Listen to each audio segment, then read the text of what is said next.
Assalamualaikum gentlemen, hope so you're doing well. Let me tell you about the ISSB guidelines. It's a page, one page is officially uploaded by the ISSB on its website. Actually ये एक page है जिस पे मतलब ISSB की तरफ से हदायत लिखी हुई हैं, इनका ऑफिशियल पेज है। इसमें वो तमाम बातें लिखी हुई हैं जो कि ISSB में बहुत ज़रूरी है कि हम उन पे अमल करें। पेज मेरे पास मौजूद है, मैं आपको ये शेयर भी कर दूंगा और मैं इसके बारे में आपको वन बाय वन बताता हूँ कि इसमें क्या एक्चुअली लिखा हुआ है।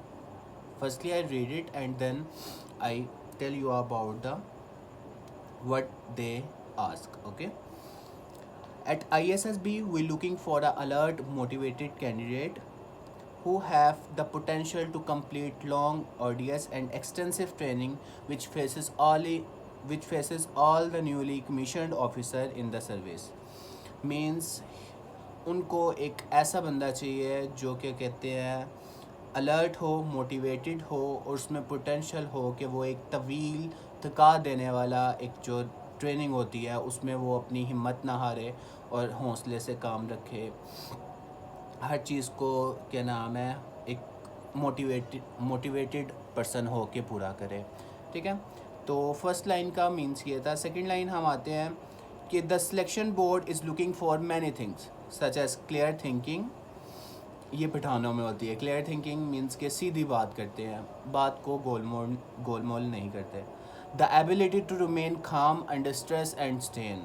ये बहुत ज़रूरी है कि हम स्ट्रेस और स्ट्रेन में वहाँ पे, जैसा कि आपको पता है रिपीटर्स को तो बहुत अच्छी तरह पता है कि उधर बहुत ज़्यादा प्रेशराइज़ किया जाता है कि आप पे स्ट्रेस डाला जाता है कि आप उस चीज़ में कैसे रहते हो, तो उसमें हमने काम रहना है। ठीक है,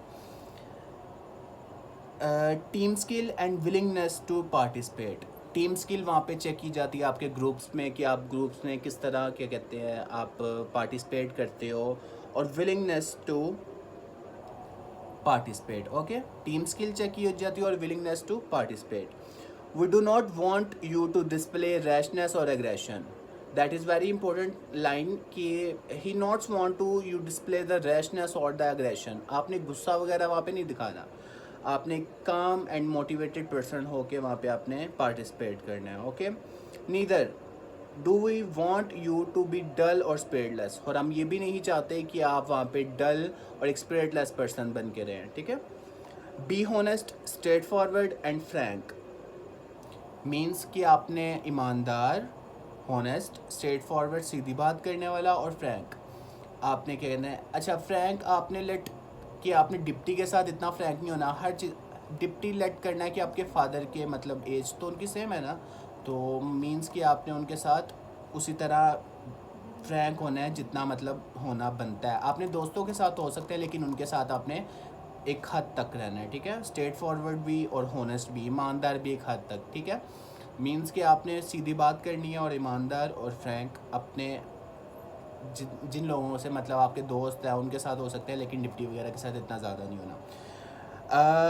नेक्स्ट लाइन की तरफ चलते हैं। Do not display over consciousness. That is very important कि जब क्या कहते हैं ओवर कॉन्शियसनेस, जब आप कोई टास्क कर रहे होते हैं तो अगर किसी से कोई गलती हो जाती है या कुछ हो जाता है, यार ये क्या कर दिया, इस तरह नहीं, ओवर कॉन्शियसनेस नहीं दिखानी हर काम में। ठीक है, फॉल्स प्रोजेक्शन और सुपरफिशियल बिहेवियर, अपना गलत तासुर नहीं देना और क्या कहते हैं सुपरफिशियल बिहेवियर नहीं होना चाहिए आपका उस जगह। ठीक है, ये तो इसकी स्टार्टिंग पैराग्राफ था। सेकेंडली हाइडिंग बनी हुई है। फर्स्ट आ जाती है appearance. Appearance is most important thing in ISSB। First of all we work on it. Okay, appearance we can show a lot by your appearance. हम बहुत कुछ अपने अपेयरेंस से दिखा सकते हैं। ठीक है, show them you have got a sense of potential, show them you have got a sense of personal pride. Means कि उनको दिखाइए कि आप एक अच्छे और सही मतलब जगह से ताल्लुक़ रखने वाले हैं, और क्या कहते हैं अपेरेंस में ये बहुत ज़्यादा चीज़ें आ जाती हैं। आहिस्ता आहिस्ता डिस्कस करेंगे, लेकिन फ़र्स्ट ऑफ़ ऑल आप किस तरह दिखते हैं, क्या आपने शेव की हुई है अच्छी तरह, और इस तरह की चीज़ें वहाँ पे चेक होती हैं। ठीक है, सेकंड हो जाता है self confidence. Self confidence and maturity are largely the product of experience and knowledge. Self confidence और मैच्योरिटी आपके एक्सपीरियंस, तजर्बात और क्या कहते हैं नॉलेज आपकी इल्म के बदौलत आप में मेच्योरिटी और सेल्फ कॉन्फिडेंस आता है. You can strengthen them these qualities by participating in group activities. Group activities में हम शमूलियत हासिल करने के बाद इन चीज़ों को और बेहतर कर सकते हैं. Taking on responsibility and exercise independence. हमें एक्सरसाइज करनी चाहिए, रिस्पॉन्सिबल होना चाहिए. That they ask. Expression is we look for a people with good expressions. हम उन लोगों को देख रहे होते हैं जिनके एक्सप्रेशन बहुत अच्छे होते हैं. May it be Urdu, may be in Urdu और इंग्लिश. इट नॉट मैटर कि आप इंग्लिश में बात कर रहे हैं उर्दू में कर रहे हैं, आपके एक्सप्रेशन अच्छे होने चाहिए. Clear direction, a good vocabulary and sense of grammar. Good vocabulary का मतलब ये नहीं है कि आप बहुत हाई लेवल की और मतलब बाहर के मुल्कों की जो वोकेबलरी होती है वो एक सीधी वोकेबलरी आपके पास और अच्छी वोकेबलरी होनी चाहिए, ठीक है. और सेंस ऑफ ग्रामर होना चाहिए, आपको पता होना चाहिए पास्ट टेंस में फ्यूचर टेंस में कौन से मतलब हेल्पिंग वर्ब्स लगते हैं, वो चीज़ आपको पता होनी चाहिए.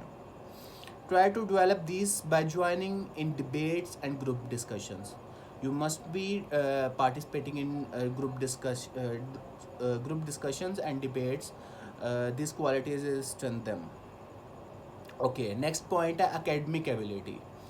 Academic ability में आ जाता है good academic result means you will be good at absorbing the training of advanced and sophisticated equipment, make your English and mathematics sound.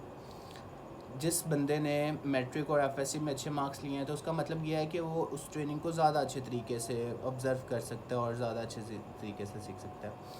और सेकेंडली इसमें ये बात की गई है कि इंग्लिश और mathematic, these two things we must be focus on it. Your English is well and mathematics is also sound.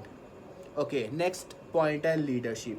If you possess the above qualities, you will have a greater potential for leadership training. Means the qualities I discussed before. You have these qualities. You have potential to complete this training. Try and seek out position of responsibility in academics, youth, and social or sport activities. You must be participate in sport activities and responsibilities. Okay, next point of fitness. Take adequate physical exercise in the run up before you report at the ISSB. जब आपने ISSB में report करना उससे पहले आपने अपना stamina, अपनी jogging, pushups, pullups करके आपने एक फ़िट इंसान बन के ISSB में आपने आना है. मोटिवेशन, वो should be convincing and sincere in your reason for wanting to join arm force. make sure you really know for what and why you are applying. That is very important. आपको इस चीज़ का पता होना चाहिए कि arm force में आप apply कर रहे हैं तो आपको क्या कहते हैं उसके बारे में पता हो कि आप क्यों कर रहे हैं और किस लिए करना चाह रहे हैं या वो पोस्ट किया है. और फर्स्ट लाइन में इसमें ये कहा था कि आप अपने रीज़न्स और अपने मतलब कन्विंस करने वाले रीज़न्स आपके पास होने चाहिए, ठीक है. आप कोई बात करते हैं तो आप उस पर सिंसियर हो और कन्विंस करें अगले को, ठीक है. Last and most important thing is awareness. At ISSB is looking for people with an awareness of the world around them. ISSB में ऐसे लोगों को देखा जाता है जिनको अपने इर्द गिर्द के माहौल के बारे में खबर हो. And interest in military matters. It's most important कि military matters जो भी हैं उनके बारे में उसको इंटरेस्ट हो.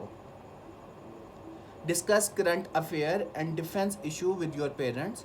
हमें अपने डिफेंस इशू और क्या कहते हैं करंट अफेयर डिस्कस करने चाहिए अपने पेरेंट्स के साथ, teachers and friends. And keep your self updated with good newspaper. That is very important कि हमें अपने आप को अपडेटेड रखना चाहिए विद गुड न्यूज़पेपर, एक अच्छे अखबार के साथ. और अब ये सारी चीज़ें हमने टीचर्स के, फ्रेंड्स और इनसे हमने डिस्कस करनी चाहिए ताकि हम इन पे ग्रिप हासिल कर सकें. So the main focus on this page we must be हमें इस पेज पे बहुत ज़्यादा काम करना चाहिए और इंशाल्लाह हम इस पे काम करेंगे तो ज़रूर कामयाब होंगे। Thank you so much. अल्लाह हाफ़िज़।